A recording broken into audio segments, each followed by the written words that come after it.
Assalamualaikum warahmatullahi wabarakatuh. Menurut pendapat banyak orang, seorang raja harus memiliki seorang pendamping hidup yang setia kepadanya. Wanita tersebut kelak menjadi ratu yang bisa saja ikut andil dalam membuat keputusan atau kebijakan dari sebuah kerajaan. Seorang ratu pada zaman dahulu konon bahkan dituntut untuk menguasai seni rayuan dan memiliki pemikiran terbuka tentang seks di samping sikap dewasa dan bijak. Namun karena besarnya tekanan, tuntutan, merasa kurang mendapat kepuasan batin sebagai seorang istri raja, banyak ratu berkhianat atau selingkuh. Atas nama cinta palsu untuk sang raja, mereka kerap mengambil jalan pintas lain untuk mendapatkan perhatian atau kasih sayang yang lebih. Berikut 4 ratu yang tidak pernah berhenti mencari belahan jiwanya dengan gigih, sembrono, gila, bahkan kadang-kadang keterlaluan. 1. Ratu Victoria, libido yang tidak terpuaskan. Ratu Victoria meminta Franz Xavier Winterhalter untuk melukiskan potret dirinya dengan mengenakan gaun pernikahan sebagai hadiah untuk suaminya, Pangeran Albert. Victoria masih berusia 18 tahun ketika dia mewarisi tahta kerajaan Inggris. Tak lama setelah itu, dia menikahi Pangeran Albert. Kehidupan rumah tangga mereka bahagia dan keduanya sangat aktif. Konon hal tersebut dikarenakan ketidakseimbangan hormon antara pasangan ini. Ratu memiliki hasrat selera seksual yang tak terpadamkan sebanding dengan nymphomania. Dia tidak bisa mendapatkan kepuasan yang cukup dari suaminya. Setelah kematian Albert pada tahun 1861, Victoria selalu cemberut dan selalu mengenakan pakaian serba hitam selama sisa hidupnya. Di saat itulah muncul John Brown, warga Skotlandia yang pernah diasingkan selama bertahun-tahun selama pemerintahan era Ratu Victoria. Laki-laki ini kerap menemani ratu untuk memancing dan berburu. Persahabatan mereka terjalin selama 20 tahun. Akan tetapi, orang-orang sekitar mereka menilai bahwa relasi ini sudah lebih dari sekedar pertemanan. Anggapan itu menguat setelah kematian Brown pada 1883. Victoria bermuram durja karena besarnya kesedihan yang dideritanya. Pada tahun 1887, seorang pemuda biasa berumur 24 tahun, Karim Abdul, tiba di istana untuk melayani di meja khusus ratu. Kala itu usia Victoria sudah 68 tahun. Masih dalam suasana berkabung setelah ditinggal Albert dan John Brown. Karim berbadan tegap, tinggi, berkulit gelap dan tampan. Dalam waktu kurang dari 1 tahun, ia menjadi orang paling dekat dengan sang ratu. Istana pun murka karena ini melanggar aturan dan tabu. Setelah kematian Ratu Victoria pada 1901, Raja Edward VII, yaitu buah hati Albert dan Victoria, punya semua bukti perselingkuhan ibunya yang dihancurkan, tak terkecuali buku harian. Yang kedua, Mary dari Rumania, ratu semua lelaki. Mary adalah seorang wanita yang tegas dan cantik, berambut coklat dengan mata biru yang tajam. Orang-orang pada zamannya memanggilnya ratu semua lelaki. Putri Mary dari Edinburgh menikahi Ferdinand de Hohenzollern-Sigmaringen pada 1892, pewaris tahta Rumania. Kala itu Mary berumur 17 tahun dan Ferdinand 10 tahun lebih tua darinya. Mary tidak pernah mencintai Ferdinand.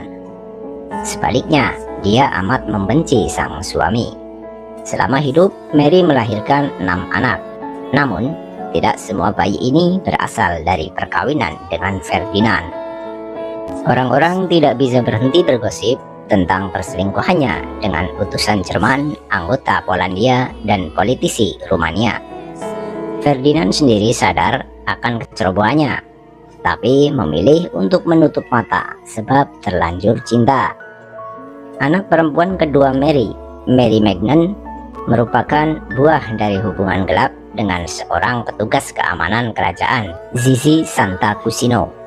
Namun cinta sejati dalam hidup Mary adalah Pangeran Barbus Tirbay, seorang pria tampan dengan mata coklat tua.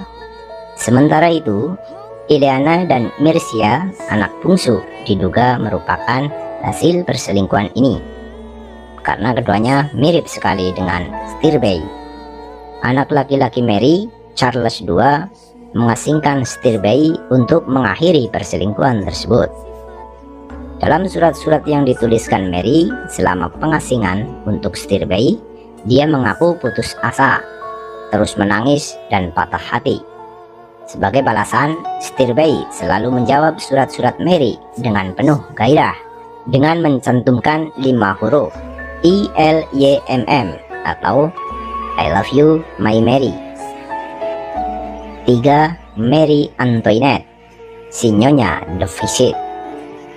Konon, Mary Antoinette bukanlah pelacur yang digambarkan oleh sebagian besar kisahnya, karena ada seseorang yang amat spesial dalam hidupnya selain suaminya. Dia masih berusia 15 tahun ketika menikah dengan Louis XVI, Dauphin of France, yang lebih tertarik pada kegiatan berburu daripada istrinya yang jelita. Selama 7 tahun mengarungi bahtera rumah tangga, kehidupan pernikahan mereka tidak penuh gairah. Louis selalu memberi istrinya hadiah, termasuk Petit Trianon, sebuah rumah 3 lantai yang strategis dan tersembunyi di sudut Versailles yang jauh. Namun disinilah letak kesalahan Louis. Dia tidak pernah tahu bahwa sang ratu kerap berpesta pora, foya-foya, dan menjalin hubungan asmara rahasia. Mary bertemu dengan tentara Swedia Hans Axel von Fersen di sebuah pesta di Paris, ketika Mary masih menjadi istri sah Louis. Gelarnya Dauphin of France. Hans adalah pria yang sopan dan tampan. Dia sering berkunjung ke Petit Trianon, bahkan memiliki apartemen sendiri tepat di depan kediaman Mary. Tidak ada yang bisa mengatakan dengan pasti apakah cinta mereka benar adanya, tetapi korespondensi rahasia kerajaan menulis kasih sayang mereka amat besar antara satu sama lain. Selama Revolusi Prancis, ketika Mary dan keluarganya dipenjara di Tuileries, Hans bahkan merencanakan untuk membebaskan Mary seorang dan melarikan diri berdua. Dia menggadaikan rumah Mary dan meminjam sejumlah besar uang, tapi itu semua gagal total. Yang keempat adalah Marguerite of Valois, harga kebebasan. 2 kali menjadi ratu, pandai bermediasi, sandera yang berbahaya, dan musuh yang perlu dilenyapkan, Marguerite adalah seorang Katolik yang berada di pucuk pimpinan negara Huguenot yang misinya adalah membawa perdamaian. Anak perempuan ketujuh dari Henry II dan Catherine de Medici, ini menjadi umpan dalam sebuah penyergapan kriminal yang mempertaruhkan nyawanya sendiri. St. Bartholomew's Day yang dikorbankan oleh ibunya sendiri di altar kebijaksanaan politik. Parasnya yang sangat menggoda dan menjadi kebanggaan keluarga, Marguerite tidak pernah patah arang untuk urusan hati.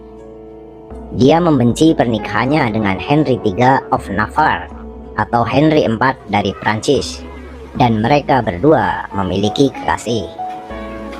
Joseph Boniface de la Mole dikatakan sebagai pacar pertama Margot, meskipun sang ratu tidak berbicara tentang Joseph dalam memorinya, mungkin untuk melindungi dirinya dari tuduhan keterlibatan dalam komplotan Joseph ketika melawan raja.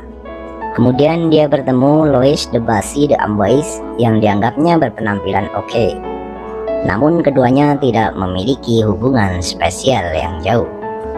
Sampai pada 1580, ketika Margot berumur 27 tahun, dia jatuh cinta pada Jacques Herley, Seigneur de Campillon, matahari yang tampan. Setelah kepergok pihak istana, Margot pun diasingkan oleh suaminya sendiri dari Paris pada 1585. Dengan sikap yang tak menyesali perbuatannya, dia meninggalkan Henry II dan melakukan perjalanan dari kota ke kota bersama Harley, sampai akhirnya ditangkap dan dipenjara di Kastil Ushon, di mana ia menghabiskan 20 tahun hidupnya. Demikian 4 ratu di dunia yang terkenal doyan selingkuh. Bagi pemirsa yang menyukai video ini, silahkan untuk di like, dan bagi yang belum subscribe silahkan untuk di subscribe, serta jangan lupa untuk nyalakan tombol notifikasinya.